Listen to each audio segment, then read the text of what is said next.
নমস্কার বন্ধুরা, আমার বৃষ্টিপর্ণা চ্যানেলে আপনাদের স্বাগত। আজ আমি চলে এসেছি পার্শে মাছের একটা রেসিপি নিয়ে। পার্শে মাছ এই শীতকালে বেশ ভালোই পাওয়া যায়, ছোট মাঝারি বড় যেরম চাইবেন সেরম পেয়ে যাবেন। তো আমি এখানে খুব ছোট না আবার খুব বড় না, মাঝারি সাইজের কিছু পার্শে মাছ নিয়েছি। এই পার্শে মাছটাই আমি আজকে রান্না করব। চলুন তাহলে রেসিপিটি দেখে নেওয়া যাক। তো এই পার্শে মাছের জন্য আমি প্রথমে আগে মশলাটা রেডি করে নিই। আমি এখানে সাদা সর্ষে আর কালো সর্ষে কাঁচা লঙ্কা দিয়ে আগে এটা পেস্ট করে নেব। যেহেতু সর্ষে তেতো হয়ে যায়, একটুক্ষণ বেশিক্ষণ ধরে বেটে রাখতে হয়, তা না হলে সর্ষেটা তেতো হয়ে যায়। তো সেই কারণে সর্ষেটাকে আগে আমি বেটে রেখে দেব, নুন দিয়ে ভিজিয়ে আর লঙ্কা দিয়ে, একটা লঙ্কা শুকনো কাঁচা লঙ্কা দিয়ে এটাকে ভিজিয়ে বেটে নেব, নিয়ে এটা রেখে দেব। তাহলে অনেকক্ষণ হয়ে যাবে, তখন আর সর্ষেটা তেতো লাগবে না। দেখুন আমার বাটা হয়ে গেছে, এটাকে আমি নেব। আর যখন সর্ষেটা আমি দেব তরকারিতে, তখন সর্ষেটা আমি একটু ছেঁকে নেব, তাহলে যে পেস্টের যে খোলাটা, সর্ষের খোলাটা, সেটা তরকারিতে যাবে না। এবার যে মাছগুলো নিয়েছি সেই মাছগুলোতে আমি নুন হলুদ মাখিয়ে ভালো করে ভেজে নেব। আর পুরো রান্নাটা আমি সর্ষের তেলে করব। যেহেতু মাছ মাংসটা আমি একটু সর্ষের তেলেই ভালো লাগে, সাদা তেলে সবসময় করি না।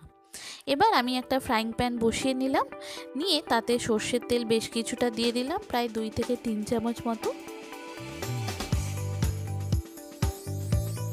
এবার তেলটা গরম হলে একে একে মাছগুলো লাল লাল করে ভেজে নেব। বন্ধুরা, রেসিপিটি যদি ভালো লাগে তাহলে আমার চ্যানেলটিকে সাবস্ক্রাইব ও ফলো করে দেবেন, আর পাশে থাকার বেল আইকনটি অবশ্যই অন করে দেবেন। তাহলে যখনই আমি ভিডিও আপলোড করব আপনাদের কাছে নোটিফিকেশান চলে আসবে। আর ভিডিওটি দেখতে দেখতে একটা লাইক ও শেয়ার করে দেবেন। কেমন হলো রেসিপিটা আমাকে অবশ্যই কমেন্ট করে জানাবেন, ভালো লাগলে একটা লাইক ও শেয়ার করে দেবেন। মাছগুলো আমি লাল লাল করে এপিট ওপিট ভেজে নেব। এই মাছ, শীতের মাছ, একটু ভালো করে ভাজলে দেখবেন এর টেস্টটা খুব ভালো হয়। আর আর এই সময়তে শীতকালে দেখবেন এই রকম পার্শে, নদীর পার্শে বলুন বা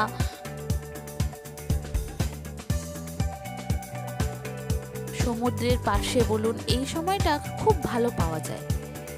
আর এই মাছগুলো পেঁয়াজ পাতা দিয়ে খেতে খুব ভালো লাগে। দেখবেন পেঁয়াজ পাতা এখন বাজারে প্রচুর পাওয়া যাচ্ছে।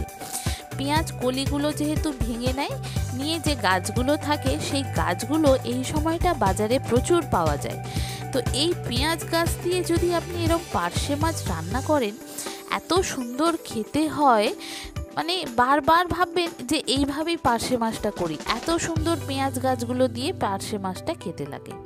তো যে তেলটা পড়ে আছে সেই তেলে আমি আগে একটু কালো জিরে ফোড়ন দিয়ে দেব, সামান্য পরিমাণ ফোড়ন দিয়ে। এবার আমি একটু পেঁয়াজ গাছ নিয়েছি, একটু টমেটো নিয়েছি, আর পেঁয়াজ গাছ অল্প ছিল বলে আমি একটু পেঁয়াজ ছোট ছোট করে কেটে নিয়েছি, মানে একটা পেঁয়াজের 4 ভাগের 1 ভাগ নিয়েছি।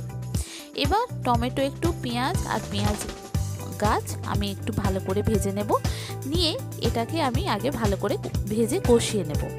এই পেঁয়াজ গাছ বা পেঁয়াজটা যখন ভালো করে ভাজা হয়ে যাবে, দেখবেন এটার কালারটাও চেঞ্জ হয়ে যাচ্ছে।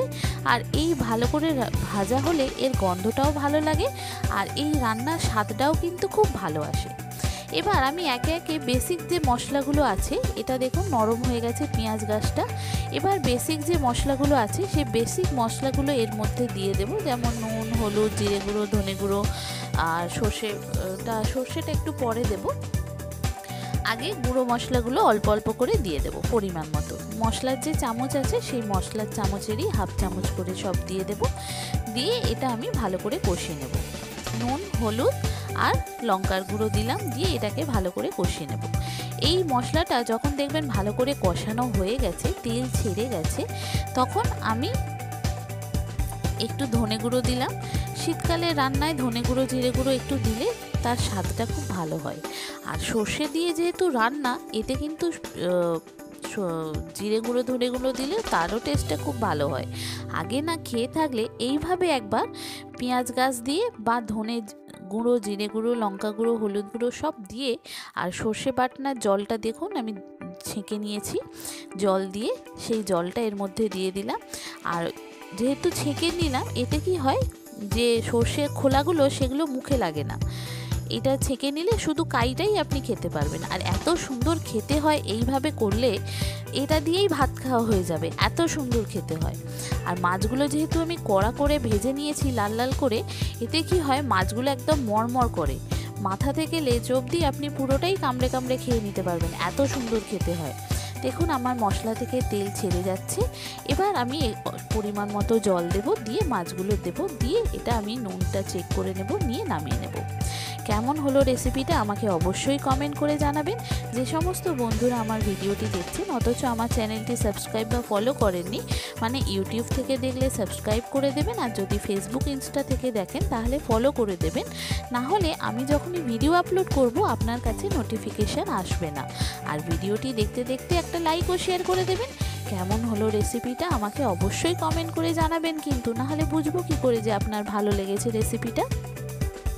এবার দেখুন মাছগুলো আমি দিয়ে দিলাম, দিয়ে এটা একটু মাখো মাখো হলে আমি নামিয়ে নেব। এত সুন্দর খেতে হয় এই শীতকালে পার্শে মাছ পেঁয়াজ পাতা দিয়ে, দারুণ খেতে হয়। আগে না খেয়ে থাকলে সর্ষে দিয়ে তো অনেকেই খান, সর্ষে দিয়েও আমিও খাই, কিন্তু সর্ষের সাথে পেঁয়াজ পাতা দিয়ে একবার খেয়ে দেখবেন তো, খুব সুন্দর খেতে লাগে। আগে না খেয়ে থাকলে এইভাবে একবার সর্ষে দিয়ে পেঁয়াজ পাতা দিয়ে পার্শে মাছ খেয়ে দেখুন, খুব সুন্দর খেতে হয়, এই একদম দারুণ খেতে হয়। আর এটা দিয়েই পুরো ভাত খাওয়া হয়ে যাবে, এত সুন্দর খেতে হয়। সব থেকে সহজ ও মানে সুন্দর রেসিপি, এত সুন্দর খেতে লাগে। কেমন হলো রেসিপিটা আমাকে অবশ্যই কমেন্ট করে জানাবেন। দেখেছেন একদম শুকনো শুকনো হয়েছে আর খুব সুন্দর খেতে হয়েছে, একদম দারুণ। এইভাবে একবার পার্শে মাছ খেয়ে দেখুন পেঁয়াজ পাতা দিয়ে। এই সময় সব কিছুই অ্যাভেলেবেল বাজারে, পার্শে মাছও খুব ভালো পাওয়া যায়, মাঝারি থেকে ছোট বড়, শুধু একটু টাটকা কিনা দেখে নেবেন। আর পেঁয়াজ পাতা মানে পেঁয়াজ গাছ, যেগুলো পেঁয়াজ সহ দেখবেন এখন পেঁয়াজ গাছ বাজারে খুব পাওয়া যাচ্ছে, সকলের কাছেই পাওয়া যাচ্ছে। তো সেই পেঁয়াজ গাছ দিয়ে আর এই পার্শে মাছ একবার এইভাবে ট্রাই করে দেখুন, খুব সুন্দর খেতে হয়, কথা দিচ্ছি খুব ভালো লাগবে। আগে না খেয়ে থাকলে এইভাবে একবার ট্রাই করুন, এটা দিয়েই পুরো ভাত খাওয়া হয়ে যাবে, এত সুন্দর খেতে হয়। দেখেছেন কি সুন্দর দেখতে হয়েছে, খেতেও কিন্তু খুব সুন্দর হয়েছে, খুব সুন্দর খেতে হয়, দেখতেও খুব সুন্দর, খেতেও খুব সুন্দর। কেমন হলো জানাবেন। নমস্কার বন্ধুরা।